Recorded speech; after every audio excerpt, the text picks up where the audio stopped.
Isa qabdeettu Ati kana. dura pente ortodoksii.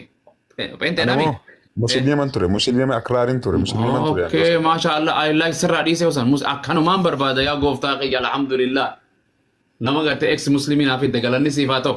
Alhamdulillah. Musliiman ture macaafa qulqulluus ta'e karaa feeteen quraana ta'e turan deenya. Amen. An kanaan jaaladha. Si guddifadha. Wallahi si guddifadha. Thank you so much, Prophet. Wow. Wallahi gooftaa kiyya waaqayyoo kiyya gartee kan hin duune kan jiraataa bara kan namni irra kunne dhajjeem dhiiran taane dubartiin taane galanni siif haa ta'u. Siyaasa akka keessa deebii Lala, amana wallahi. Personally political Hold on. Siyaasa amantaan geggeessinii. Waa'ee Islaam, okay, akraari jechuun nama jabaa fixaanii ashabbaadii Islaama keessa ture naan jettee wayi naan jedhe. Wayi ati Islaama turte wayi siin jedhe. Wayi jedheen. Gammadi. Lakka yaada keedatti nagarsiifati. Gammadi kiyya. Anjecha takkattiin fayyadamee. Yaa Jecha takkattiin fayyadamee jecha takkattiin fayyadamee qaba dhuwaase. Gaafii kana eenyutu afaan ofiitiin dubbata. Ani Islaama turte jedhee si gaafadhe. Sin gaafanne. Ofii Islaama ture. Islaama ajaa'ibaa turte. Gaafii shan si gaafadhu. Shantama na gaafachuu dandeetta. Ani si deebisuu shan qofaan si gaafadha. Please. Kan gaafachuun dura mata duree jalqabne kana dubbatu. Siifin kana wallahi siifin kana ni fufta. Please tanaan si gaafadha. Kanaan si gaafadha. Laala si gaafadheetiin please. Mata duree jalqabne Maqaa gooftaatiin si gaafadha ta'e. Maqaa gooftaatiin si gaafadha. No. Maqaa gooftaatiin si gaafadha. Waan Islaama turteef no sirraa baruun fadhe. Please akka ati Islaama turtumaan sirraa agartee waan kana mirkaneeffachuu barbaade. Waa shan qofaan si gaafadha. Naa lakkaayi. Naa kan ni taacarraa. Dura waan irratti haasaa jiru kana ni haasoo gara tokkoon dhayinu. Deekuma lamattiin si gaafadha. Maal na gaafatame ani gaafii koo wel ani gaafii si gaafasimachuudhaaf qophaadha garuu gaafii kana gaafachuun keetiin duratti jalqaba irratti waan agarsiisu jiraafi waan jedhe please deeqaan kana si gaafadha waa'uma islaama irraa kan si gaafadha dhugoomfachuudhaaf nama tokko ammaan gartee ani doktora yoo jedhe mirkaneessuu doktora yoo ta'e himachuu keetiin ID ta'e arkuun barbaada moostaalatti dalaydu waan gartee doktora kamii namni waan akkasii amana malee jecha afaaniitii miti hojiidhaan waan si jedhe islaama waan turteef as islaama akraarii turteef gaafii shaniin si gaafadha please amma mitika amma fakkeenya turte taphataa kubbaatiin ture yoo jedhe nama kubbaataan taphattee nama jedhe siin gaafadha daqiiqaa kana maaf fixana jala let me ask you situ na jala fixaa jira ka amma siin gaafadha daqiiqaa lama naa kan gartee gammadi akkas gootee kaatee na baasuudhaaf waan simbaas wallahi simbaas waan si kana moodeetiraan si kana qo simbaas amma moodeetiraan si kana qo moodeetiraan si kana qo ustaas akka viidiyoo abanatu viidiyoo abanatu moodeetara kun olaal viidiyoo abanatu daa'imuma akka keetiin aseetamu jaljeelcheetuma viidiyoo kunaafoo akkasaa ta'u kanaafu salphina kana jala rabbiin waa baasu hin gaafatamtu akkuma isaan amma jedhan kana jechuudha. Takka guyyaa takkaa'u nama guddaa miidiyaa kanarratti gabbaastanii ulfaadhu galatoomii nurraa oolmaa qabda nu barsiiste nu guddiste si beekna siin jijjiiramne jettanii nam tokko mubaarii guddistanii beektan nama guddaa nama fayyisee beeku rabbiin gargaara. Ustaaza kana kan biraas guddistanii beektan gaafa salphinaa garuu daboo wal waamattu hawaan dubbadhu qabu. Jechuma ulfaata osoo namarratti akkas gochuu baattanii asirratti namni guddaan muddamee isiniif jecha filatee uummata kanaaf hin malu nam muufachiisu jecha gadi of qabaa dubbatu garuu akkas miti isaan akkan kanan dura beekutti jechuudha. Kanaaf jabaa mana keetii hin ajjeerin qabii jabaa nama keetii hin ajjeesin qabii jedhama. Ajjeechaan miidiyaa irratti gannama gargaaruu caalummoo hin jiru. Akka nama barsiisaa guyyaa isin gannama gargaarchitan hin beeku malee beellamumarra jira. Gaafan nama 80-70 Dubaay irraa qofa barsiisu kun ammaani kabajaan qaba ijoollee keenya biratti guyyaa tokko immoo naannoodha yoom gaafan arrabni kiyya xiqqoo takka akkas dabde jechuudha. Kabaja wal biraan qabu ulfina wal biraan qabu kanaafuu faayidaa irratti hundoofnaa jechuudha. Nama si fayyade nama si sossobe hin sossobda nama natu qayyattee shakkitu moo humna qabdu humni kan warra miidiyaati.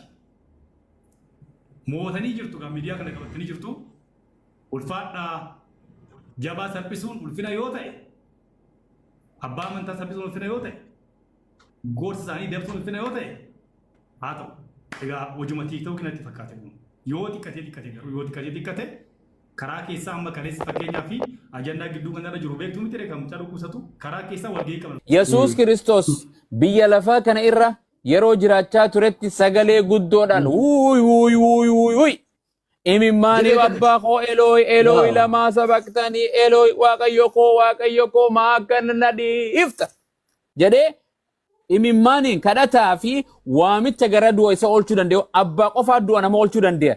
Ilmi gara abbaatiitti akka du'a abbaan isa oolchuu kadhatee oolchuu danda'utti dhiyeessee sababii inni ulfina waaqayyoof gad of deebiseefitti of deebiseetti kadhannaan isaa isaaf dhaga'amee jira. Kadhanni isaa isaaf dhaga'ame moo hin dhaga'amne? Abbaa kadhatee miti Yesuus Kiristoos abbaan isaa raawwate hin raawwata moo raawwata? Kadhata isaa abbaan isaaf hin dhaga'a? Hin dhaga'a. Tole gaafa Yesuus xoofoo dhiphinaa kan irra dabarsiinan ajjeesini jedhee kadhatu abbaan isaa dhagee moo isaan dhageenye? Hin dhageenyeef. Kanaafuu abbaan hin dhaga'u jechuudha. Kanaafuu hin dhaga'u jechuudha. Waaqni gurbaa kanaa kan isaa fannifame sun cubbuu isaatiin fannifame sun hin qaba qaama isaallee irraa muranii jire. Teessoof osoo bochuuti qaama saalaas hin dhufe. Abboon na dhageessa ani bakka bahuudhaaf yookaan gaafii biraan irraa fuudhe yookaan bahee bakka. Qaama saalaa hin qabu hin qabu. Bara Yesuus deebi abboo. Qaama saalaa qabu hin qabu Yesuus. Isa ka jedhu eessa jira? Maa qultu lafa bira eessa jira? Ila kuno yaa Ciisa ibn Maryam yaa mucaa maal taate nagaa qabda? Fayyaan kan kee maal nagaa miini kamte moo? Wayita ol na fuute jechuudha moo wayita na ajjeefte jechuudha sitti? Wagguu ati ol na fuute jechuudha. الحمد لله رب العالمين يا رب لك الحمد والشكر بريدة جرتا مثلا أكسي نيكا كيني فانو كان الرسيدو فانو قد تباتي دلتو كان الرسيدو يسون قام سالا قبابس Ikobar waaqayyo nu fayyisuudhaaf ilma namaa ta'e. Baga si fayyisuuf du'e qaama saalaa qabamuun qabu ka du'e sun. Qaama saalaa qabaatu isaan beeku. Ayyee kitaana musaadha si kenninu amma macaafarra. Ati dura peente ortodoksii. Peente nami. Musliiman ture, musliima akraarin ture, musliiman ture. Okay, mashallah, I like sirraa dhiisee osan akkanumaan barbaada yaa gooftaa qiyya alhamdulillah. Nama gartee ex muslimiin hafidde galanni siif haa ta'u. Alhamdulillah. Musliiman ture macaafa qulqulluus ta'e karaa feeteen quraana sirraa ture dandeenya. Amen. An kanaan jaaladha. Si guddifadha. Wallahi si guddifadha. Thank you so much, Prophet. Wow. Wallahi gooftaa qiyya waaqayyoo kiyya gartee kan hin duune kan jiraataa bara kan namni irra kunne dhajjeef dhiiran taane dubartiin taane galanni siif haa ta'u. Siyaasa keessa deebii kaayoo. Amana wallahi political strategy. Hold on. Siyaasa amantaan geggeessini. Waa'ee Islaam okay akraari jechuun nama jabaa faxaanii ashabbaadii Islaama keessa ture naan jettee wayin ani jedhe wayaati Islaama turte wayin siin jedhe wayin jedheen gammadi lakka yaada keenyatti nagarsiifati gammadi kije jecha takkattiin fayyadame yaa gammadi jecha takkattiin fayyadame qaba du'aase gaafii kana eenyutu afaan ofiitiin dubbata ani Islaama turte jedhee si gaafadhe sin gaafanne ofii Islaama ture Islaama ajaa'ibaa turte gaafii shan si gaafadhu. Shantama na gaafachuu dandeetta. Shan qofaan si gaafadha. Please. Shan gaafachuun dura mata duree jalqabne kanaa dubbannu. Siifin kana wallahi siifin kana ni fufta.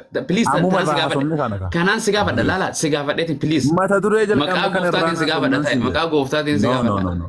No. Maqaa gooftaatiin si gaafadha. Waan Islaama turteef no sirraa baruun fadhe. Please akka ati Islaama turtumaan sirraa agartee waan kana mirkaneeffachuu barbaade. Waa shan qofaan si gaafadha. Naa lakkaayi. Naa kan itti acarraa. Dura waan irratti haasaa jiru kana. Ni haasol gara tokkoon dhayinu.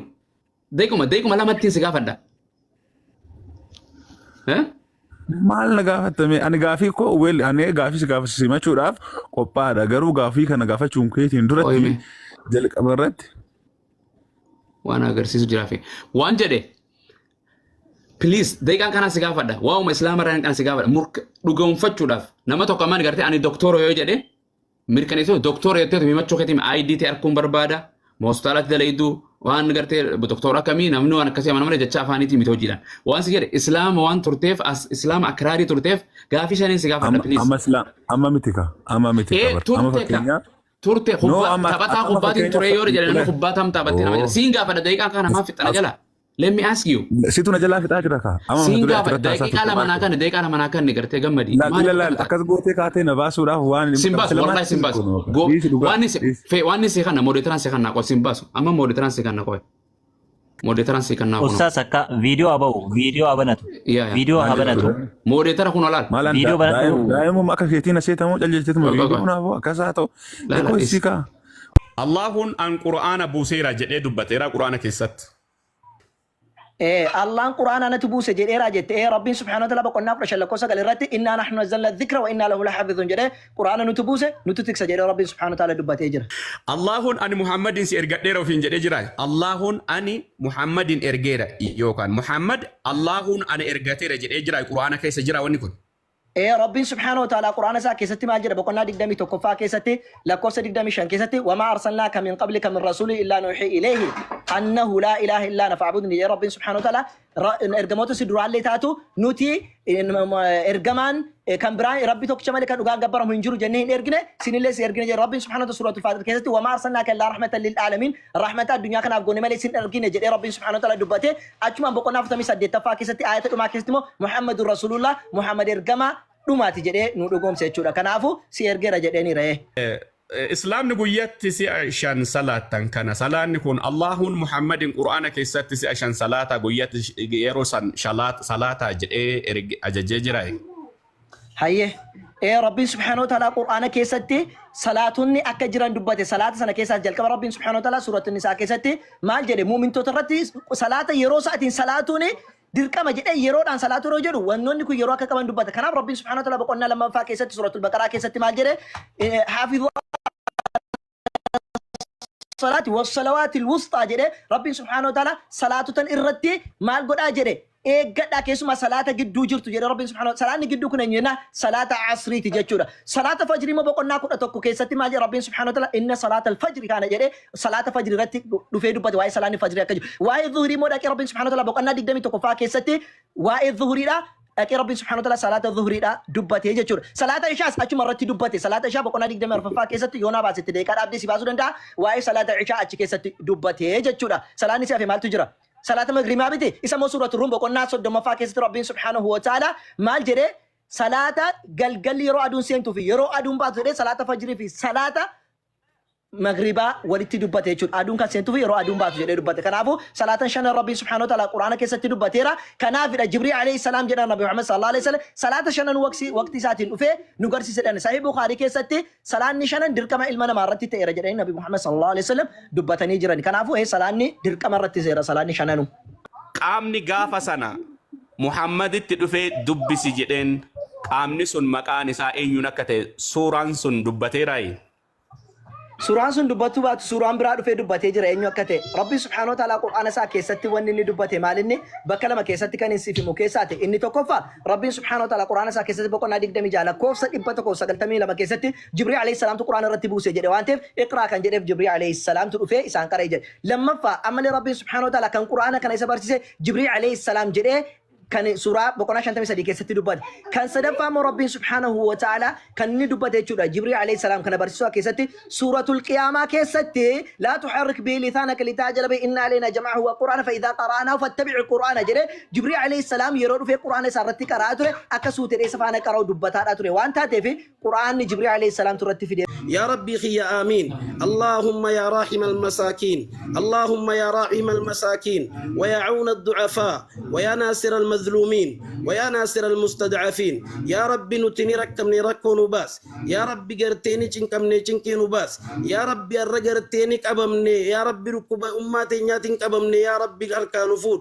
يا ربي ركوب هركا أماتي نياتين نفود يا ربي قرتي خفني قرأت داني أماتي نياتك يا ربي هركا خينو قبي يا ربي هركا نقبي يا ربي شبابات واركس اللات يا ربي هركنا قبي يا ربي هركس جلك أبي مخنا عافية في يا ربي كلنا الراندي بسن آمين يا ربي آمين آمين يا ربي آمين اللهم إنا سألناك كما أمرتنا فاستجب لنا كما وعدتنا ربنا آتنا في الدنيا حسنة وفي الآخرة حسنة وقنا عذاب النار وعلى ذنية بك سبحانه كنافو سالبينا كان رجال ربنا وباس إنك فتم تأكل مسألة مجرد كلام يجوا تكا ويا تكاو نما جدا ميديا كانت تجباستني والفات وقالتهمي نرابو الما كبدا نبرسيستي نقدستي سبيكنا سيدي جيرام لجتاني نم توك مبارك قدستاني بيتا نما قدا نما فيسي بيكو ربي انقرك وسازا كان نم كامبراس قدستاني بيتا غافا سالبينا غرو دبا والوامت awaan dubbadun qabu jechuma ulfaata osoo namarratti akkas gochuu baattanii asirratti namni guddaan muddamee isiniif jecha filatee uummata kanaaf hin malu nan muufachiisa hin muufachiisu jecha of gadi of qabaa dubbatu garuu akkas miti isaan akkan kanan dura beekutti jechuudha. Kanaaf jabaa mana keetii hin ajjeerin qabii jabaa nama keetii hin ajjeesin qabii jedhama. Ajjeechaan miidiyaa irratti gannama gargaarchuu caalummoo hin jiru. Akka nama barsiisaa guyyaa isin gannama gargaarchitan hin beeku malee beellamumarra jira. Gaafan nama 80-70 Dubaay irraa qofa barsiisu kun ammaan kabajaan kabajoolee keenya biratti guyyaa tokko muunaan oolu yoom gaafan arrabni kiyya xiqqoo takka akkas dabde jechuudha. Kabaja wal biraan qabu, ulfina wal biraan qabu. Kanaafuu faayidaa irratti hundoofnaa jechuudha. Nama si fayyade, nama si sossobe hin sossobda. Nama natu qayyattee shakkitu moo humna qabdu, humni kan warra miidiyaati. Mootanii jirtu kan miidiyaa kana qabatanii jirtu. Ulfaadhaa jabaa salphisuun ulfina yoo ta'e, abbaa amantaa salphisuun ulfina yoo ta'e, gorsa isaanii dabsuun ulfina yoo ta'e, haa ta'u. Egaa hojuma tiiktook natti fakkaate kun yoo xiqqate karaa keessaa amma kaleessa fakkeenyaa fi ajandaa gidduu kanarra jiru beektu miti kan mucaa dhukkubsatu karaa keessaa walgahii